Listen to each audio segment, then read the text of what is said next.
In a quiet coastal town in Florida, two men in uniforms walk up to a suburban home and ring the doorbell. When a woman answers, they flash polite smiles and say they're from the fire and gas departments. There's been a reported gas leak, probably just a system glitch, but they just need to check it out, just in case. She tells them her husband's in the shower. No problem, they say. They step inside like it's routine. A few moments later, they stroll back out, calm as ever. Hey, how far away is Jacksonville? With traffic, 6 hours, maybe more. He then points out the blood on his partner's shirt, suggesting a detour. But the guy hesitates. Changing means wasting time, and time might be enough for their next target to vanish. Still, his partner reassures him this won't hit the news for a while, and they're not here to take chances. As they drive off down the peaceful street, the house behind them suddenly erupts into a massive explosion, blown to pieces. And with that chilling start, we're recapping the 2021 action thriller film,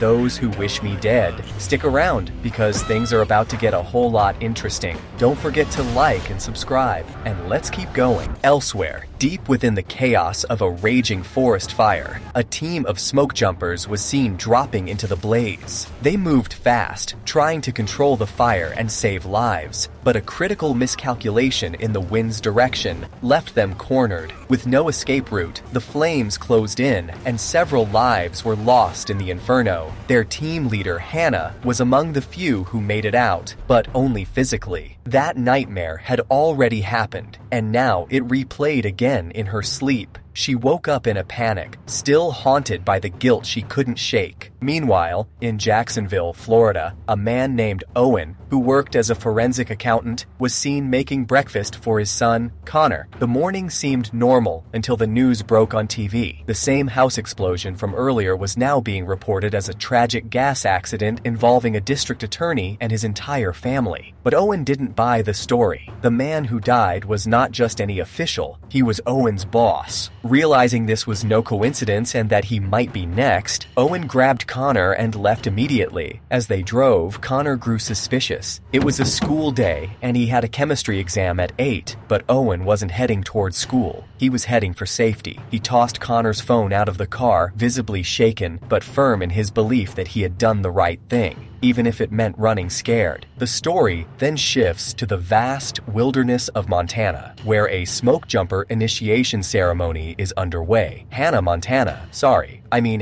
Montana is seen among the crowd, now stationed in a remote fire lookout tower in Park County. Sheriff Ethan is there too, watching as the new recruits are honored, but it doesn't take long for the mood to shift. Later, while the crew is unwinding with drinks, Hannah pulls off a wild stunt, leaping off a moving truck with a parachute. She glides smoothly for a moment, then crashes down a nearby hill, only to be picked up and arrested by Ethan. Instead of taking her to jail, Ethan drives her out just far enough to let her go. He suspects there's more behind her reckless behavior than just adrenaline. The way they talk, the sexual tension between them makes it clear he's not just a sheriff, he's probably her ex. Meanwhile, back in Florida, the two assassins, Jack and Patrick, arrive at Owen's home, but the house is empty. Nothing seems packed or disturbed, which tells them Owen left in a hurry. While Patrick starts going through papers and photos, Jack cracks open Owen's predictably unprotected MacBook. Within minutes, he resets the bank password and sees a recent withdrawal of $10,000.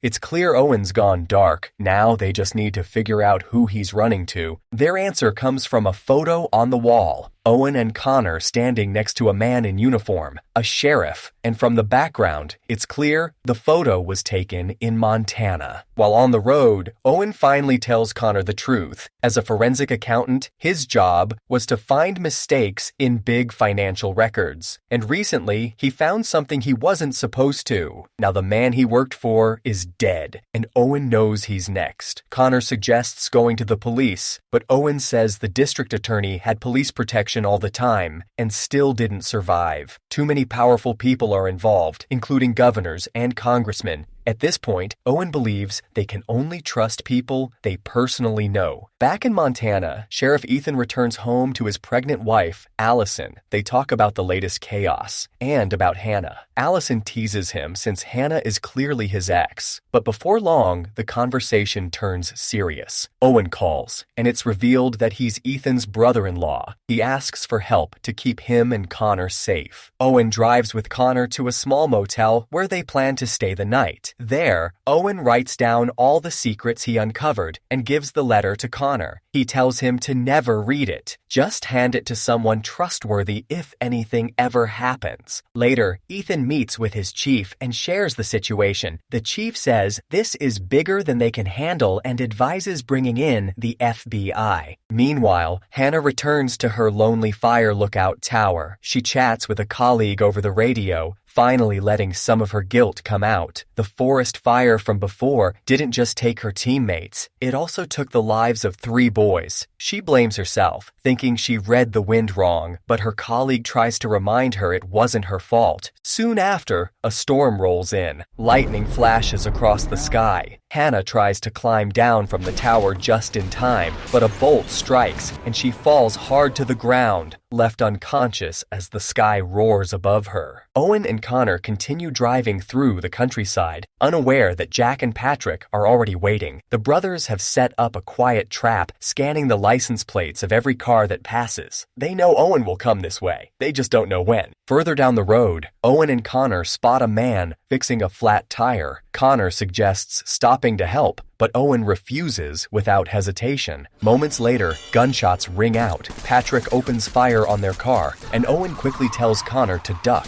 From another direction, Jack joins in, shooting at the vehicle as it speeds by. Owen is hit in the shoulder. Their car spins off the road and crashes down a steep hill. Bleeding and in pain, Owen hands Connor the envelope with his written statement. He tells him to hide, follow the creek, and remember, creeks lead to rivers, and rivers lead to towns. Just before the assassins arrive, Owen starts the engine again to draw them away. It works. Jack and Patrick follow the noise, surround the car, and finish Owen off. Hidden nearby, Connor watches in silence, frozen in shock. A few minutes later, a woman drives by and spots the wreck. As she steps out to check, Jack shoots her in the head and quietly moves her car off the road. Then he and Patrick disappear again. Soon after, Ethan, out on patrol, notices the crash scene and pulls over. He finds the woman dead and the destroyed car at the bottom of the hill. He immediately alerts the department, but Jack and Patrick intercept the radio call and realize something. Only 2 bodies were found, Owen and the woman. The boy is still missing. They then receive a call from their boss, Arthur, and he wants to meet. Judging by their reaction, it's not the kind of meeting they were hoping for. Back in the woods, Hannah wakes up with a splitting headache and spots a boy wandering nearby. It's Connor. She follows him through the trees, and after a short chase, she manages to catch up. He fights back and refuses help, but Hannah stays calm. She tells him the nearest town is 12 miles away, and that she has a radio at her tower to call for help. But Connor doesn't want to call the police. He wants the news. Hannah agrees, and he decides to trust her, for now. At the same time, Jack and Patrick report to Arthur. He already knows the boy survived, and if Connor reaches the press, everything falls apart. Arthur orders them to finish the job. No mistakes this time. To throw off the local law, Jack and Patrick disguise themselves as FBI agents. Then Jack lights a handful of road flares and tosses them into the forest. Within minutes, a new fire begins to spread. From a distance, Ethan spots smoke rising above the trees. Back in the tower, Hannah brings Connor inside, hoping to use the radio, but nothing works. The lightning strike from earlier had fried all the electronics. With no way to call for help, their only option now is to hike to town. When Hannah asks if they should leave now or wait until morning, Connor finally opens up. He's scared, shaken, and unsure if he can trust her. You in trouble?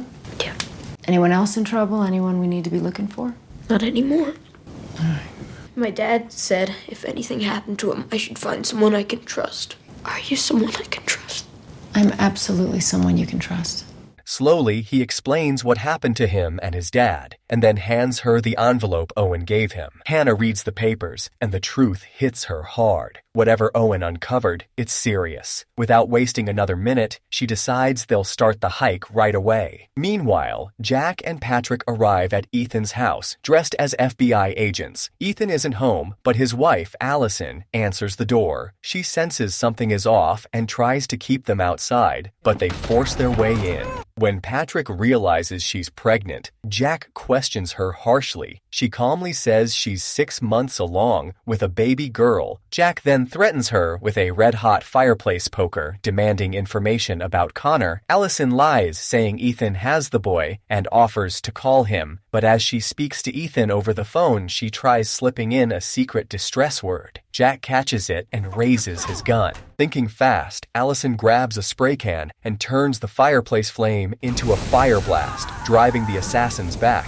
She escapes the house with a rifle and disappears into the woods. Not long after, Ethan returns home with the sheriff, but before they can react, the sheriff is shot dead from a distance. Ethan rushes inside and comes face to face with Jack and Patrick, but the assassins overpower him. They capture Ethan and lie to him, saying they've already taken Allison. To keep her safe, they tell him he needs to help them find the boy. In the dark forest, Hannah leads Connor through the open field, guiding him carefully. But the weather turns again. Lightning begins flashing across the sky. They start running, but a bolt strikes close and lightly hits Hannah. She falls, shaken, but manages to get back on her feet. Later, they stop to rest near a small campfire. There, Hannah finally opens up about the fire that changed her life, the one she couldn't control, and the people she couldn't save. Connor listens quietly, then shares his own story, how he watched his mother die from cancer. He says he understands what it feels like to watch someone slip away and not be able to stop it. Their break doesn't last long. As they continue hiking, they come across another problem. The fire has already spread into their path. It's too dangerous to move forward, so they turn back and head toward the only safe place they know, Hannah's tower. Meanwhile, Allison, now on her own, returns to the house just long enough to grab a horse and a shotgun. She sets off into the woods to find Ethan. Elsewhere, Ethan is being dragged through the forest by Jack and Patrick. They want him to help track down Connor. At a creekside, Ethan spots a small footprint in the mud, too fresh to ignore. He quickly tries to cover it up, but Patrick sees him. The print confirms it. The boy is alive. Ethan makes a move, fighting back, but the assassins are ready. He's overpowered again and forced at gunpoint to lead them in the direction of the fire tower. Up ahead, Hannah and Connor spot the three figures approaching through the trees. Connor takes one look and knows it's them, the same men who killed his dad. The tower, however, is tall and exposed. There's no easy way to storm it without being seen, so Jack and Patrick come up with a plan. They send Ethan up alone. If the tower is empty, he'll set it on fire as a signal. If not, he's expected to bring the boy down. Ethan reaches the top and finds Hannah and Connor hiding. He quietly asks if she has any weapons. Hannah says she only has a pickaxe, but Ethan knows that won't be enough. Outside, Patrick notices Ethan talking to someone. Without waiting, they open fire on the tower. Ethan is hit, but still manages to help Hannah and Connor escape before it's too late. Jack and Patrick split up in the forest. Jack ends up crossing paths with Allison again. Both fire at each other, but this time, Allison hits her mark. Jack goes down. She walks up to him without hesitation and ends it with a shot to the head. Allison later makes it to the fire tower and reunites with Ethan, but the fire is now out of control and surrounds them completely. Trapped inside, they put on oxygen masks and hold each other tightly. Ethan is badly wounded, and they both know time is running out. Far from the tower, Hannah and Connor are also running out of options. The fire is closing in fast. With no clear path left, Hannah tells Connor to run toward the creek and hide in the water. It might be his only chance to survive, but Connor doesn't want to leave her. As she tries to guide him through it, they're suddenly found by Patrick. Connor hides while Hannah steps in to fight, but Patrick is stronger. He overpowers her and starts beating her down. He threatens to keep hurting her until Connor shows himself. Not able to take it anymore, Connor steps out as Patrick moves in to finish it. Hannah grabs her pickaxe and strikes hard. Patrick goes down, badly wounded. The flames roar around them, and Hannah leaves him behind to burn. She and Connor run down the hill and jump into the creek, submerging themselves as the fire rips through the forest. From under the water, they watch the sky burn. By morning, the fire has finally died. The land is scorched, but help arrives. Hannah's old smoke-jumping team flies in for rescue. Connor and Hannah are pulled out of the water. Allison survives too, but Ethan doesn't make it. Later, as medics and news crews take over the scene, Connor prepares to release the evidence that his father died protecting. Hannah stays by his side. With nowhere left to go, Connor asks her what happens next. She promises they'll figure it out together. As Connor walks toward the crew with the truth in hand, the smoke jumpers begin their next task, trying to save what's left of the forest. Well, that's the end of this recap. If you enjoyed this movie, consider subscribing for more interesting stories. See you in the next video. Bye-bye.